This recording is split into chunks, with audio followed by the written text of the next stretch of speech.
The very worst use of time is to work intently on something that need not be done at all. And one of the things that is holding back entrepreneurs, business owners, is killing them, by the way, and wiping out an entire generation, is this obsession with technology. I see people walking with their phones. It's almost like drug addicts mainlining. The fact is, this obsession with looking at the screen and staying connected is killing people because it stops them from focusing. Warren Buffett was at a dinner party with Bill Gates and Bill Gates Sr., and they were talking together because Bill Gates and Warren Buffett are good friends, have been for a long time. Bill Gates' father, a very successful businessman in Seattle, was. Somebody came up to them and asked, "Gentlemen, excuse me for interrupting you, but we've just been noticing you talking, and we had a question for you. What would you say is the most important skill for success?" All three turned to him and said the same word simultaneously. Focus. Focus is the key to success. That's why I'm so concerned about the attraction of distraction. It is so disturbing because it guarantees failure in life.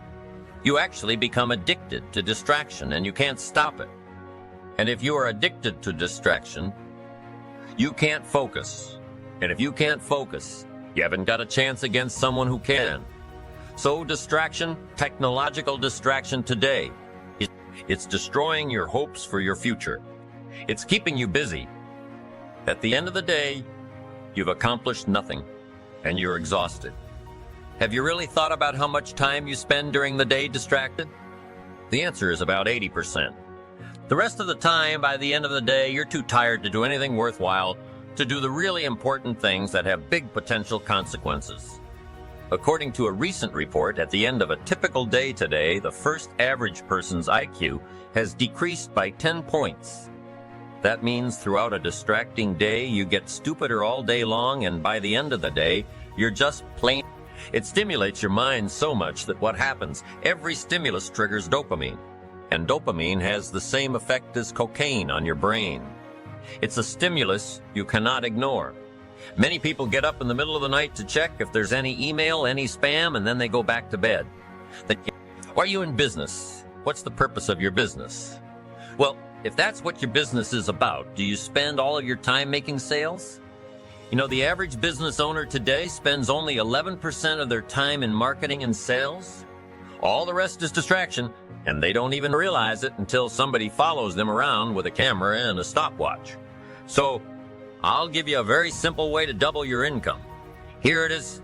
When you start in the morning, leave things off. Don't check your computer, iPhone, or anything else. There's nothing there that's important. Just turn it on and leave it off. The rule for success today is to leave things off.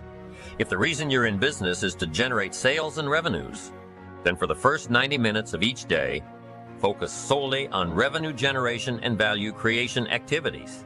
Then take a 15-minute break and resume another 90 minutes doing. Discipline yourself to dedicate the first 3 hours solely to these activities. We don't turn on our computers until noon. The first time you do that, people might go crazy because it's like taking away something addictive. They might go into convulsions, but you'll have to go through your own convulsions first and then pass it on to others. Focus is more valuable than intelligence in today's world. An addiction to distraction kills creative production. Most performers, people in business, and individuals in communities are addicted to entertainment, spending the best hours of their days on video games, watching cat videos, and hooked onto social platforms that build empires for others but not. It's both a frightening and gorgeous time in human history. If you want to achieve results only 5% achieve, think, produce, and behave like that top 5% in terms of creativity and productivity are not spending their finest hours addicted to distraction. They're doing real work. And so, I want to walk you through a number of protocols that will really help you multiply your productivity in the finest of way for the next 90 days. Spend the first 90 minutes of your workday on your single most game-changing opportunity. Research has shown that the morning hours are when you have the most focus, energy, and willpower. So you want to use that first 90 minutes. The second piece of technology to create exponential productivity is what I call tight bubbles of total focus. Your environment is so important. If you look at B performers or C producers, they really don't pay a lot of attention to their environment. and so they get very distracted. There's lots of noises. Their phones are going off, maybe there's news in the background, maybe there's messy environments all around them, maybe there's toxic people. The way I run my work life on certain days, I am very hard to read. I mean, I see a lot of people, and it's not judging them, it's just observing them. Every time their phone rings, they check it, or they have, these loud notifications. So they're constantly being distracted. If you are being distracted by notifications, checking your phone, checking your Twitter feed, checking your Facebook feed, looking on Instagram, checking all the different platforms, that is going to destroy your focus. What I do is I have certain days that I label as creative days, and on those creative days, I actually go device-free. On those days, I go to certain places, I call them my Menlo Lab, and that's where I do my best work. So installment, where you will do your best work and get your best ideas. The next piece of technology that will help you create exponential productivity in your work life is choose your peer group really, really well. If you want to be a high performer in terms of your productivity, populate your life with high performers. Now, here we are in the modern world, and what happens subconsciously? We are modeling the behavior of the people we spend most of our time with. If you're around people who are mediocre performers, you will subconsciously start behaving like them. Why else is it important to surround yourself with a peer set or social orbit of players? Emotional contagion.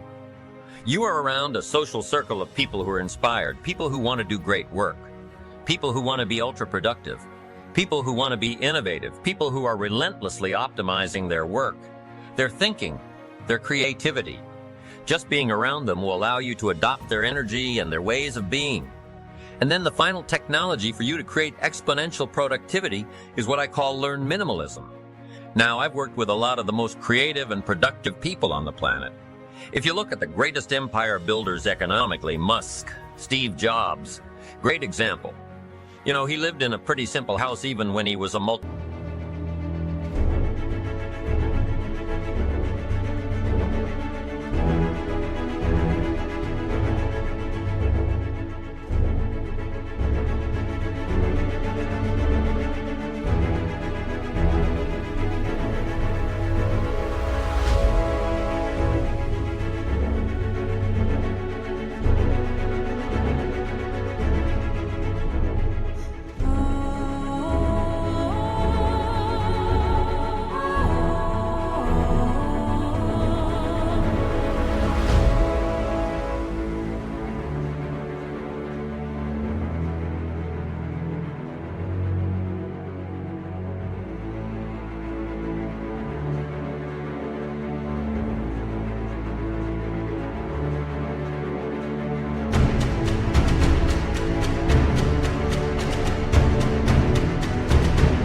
billionaire.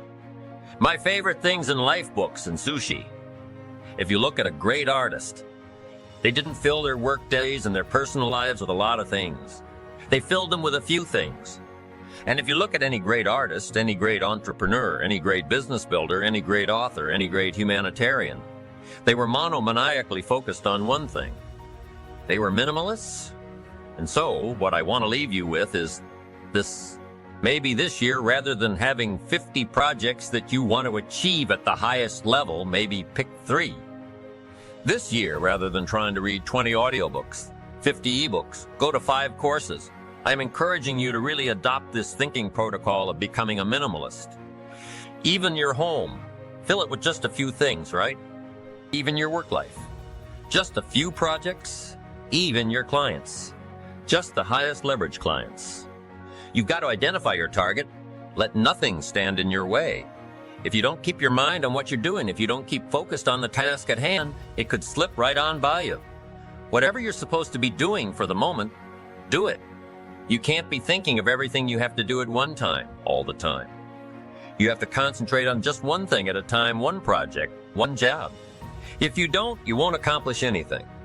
It takes a lot of discipline not to answer the phone every time it rings at home. Concentrate on the work at hand and demand of yourself the discipline to stay focused. If you have a long list of things to get done within a day, do the toughest ones while your concentration is at its peak. Don't let your mind wander. Stay focused. You never know what important points you'll miss. When you recognize the need to concentrate more, when you recognize this need and when you discipline yourself to stay focused, it will come easier and easier.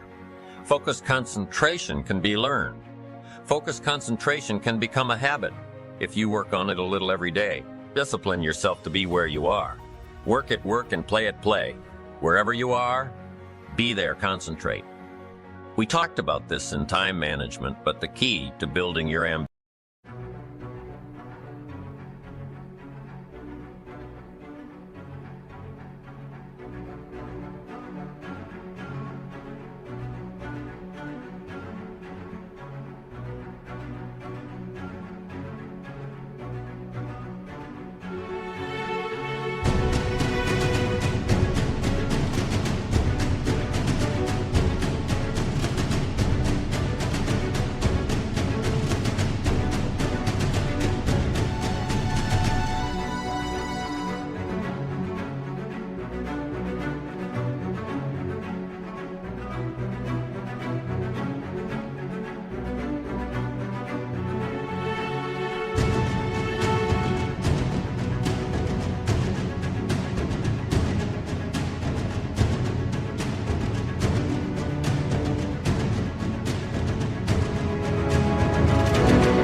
keeping on track with all of the principles is focused concentration. You've got to identify your target. Let nothing stand in your way. Let nothing capture your attention unless it's in the best interest of your ambition. Let not an obstacle come before you without getting around it, going over it, going under it, trying a different path until you get there. You have to have just one thing in mind: keeping on track, closing out all the noise and the clutter that gets in your way, going around all the obstacles of negativity and influence. And what if you lose your concentration? Game's over. In a major presentation, just lose your concentration for a flash of a second, and I'm telling you, you could lose it all. All the hard work, all the long hours, all the preparation, all the momentum building to that crucial. You have to concentrate on just one thing at a time. One project, one job. You have to take it one task at a time and complete it. Resilience. Resilience, being able to withstand setbacks, broken hearts and broken dreams, financial crisis, loss of loved ones, loss of enterprise, and loss of health. How would you ever handle it if you lost everything you had today? Well, number one, it would take a lot of self-discipline. It would take a lot of concentration to block out the noise and the clutter of all the negative voices trying to get through. Your negative voices and the negative voices of others around you. It would take a lot of discipline to balance the fear and anxiety with the knowing that if you did it once, you can do it all over again. What's happened has happened. You would need to get on with your life and begin again. It would take a lot of faith and trust in God to move ahead. If you lost everything tomorrow and were gathering all the courage to try again, it would take a lot of self-appreciation, knowing that you have the skills, the talent, and the strength to do it one more time. You have to approach the situation rationally and figure out how to bounce back from your loss. You have to evaluate the situation and then start a plan to recapture the lost business. Increase your market share with other businesses, network with associates to bring in a similar client or a larger one. Now, maybe your loss is a personal loss, death of a loved one, divorce, loss of a very special friendship. If your loss is a deeply personal one, you must approach the situation a little differently.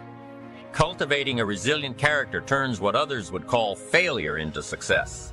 A resilient person won't give up. A resilient person will, in spite of all obstacles and setbacks, keep doing it until. To build a resilient character, you must have number one: insight. The ability to ask tough questions of yourself and be honest with your answers. If you had something to do with your loss, be honest and responsible for it. Number two is independent. A resilient person counts only on themselves to bounce back into life. Number three, although resilience is independent, it's also tied to others. The more people you're responsible to, the greater the motivation to begin again. Stronger the reason, the stronger the action. The fourth component of resilience is initiative. The ability to take charge of the situation, the ability to take charge of the problem, the ability to stand up and do whatever is necessary to get back on course. Being able to look at the situation and creatively determine the best way out. To look for solutions. To be enterprising in your approach towards starting over. Number 6, a sense of humor. You've got to take your ambitions seriously, and you've got to take yourself seriously, but you've also got to be able to laugh at yourself, sometimes your situation. And here's the last one. Whatever you do to get back on your feet, whatever you do to bounce back into life, make sure that your upcoming success is at the service of others, not at the expense of others. Number 1 cornerstone for an ambitious life is concentration. And here's number 3. Integrity. Ambition loses its unifying focus that comes from integrated goals, from really knowing what you want. We all shop for the greatest value at the best price, but not at the expense of others. Not when your great deal cheated someone out of their profit. Pay an honest price for an honest value. Make it good for everybody involved. Don't be cheap. Be fair. If I want something badly enough, I have to earn it. If I want something badly enough, I have to pay for it. And if I wish to have more, I must become more. I must earn more. Be like the tree that grows as high as it can. Be like the bird that soars as high as it can. Be like the flowers that bloom as much as they can. It's part of integrity. Honestly doing all you can in pursuit of what you want, in pursuit of what you'll become.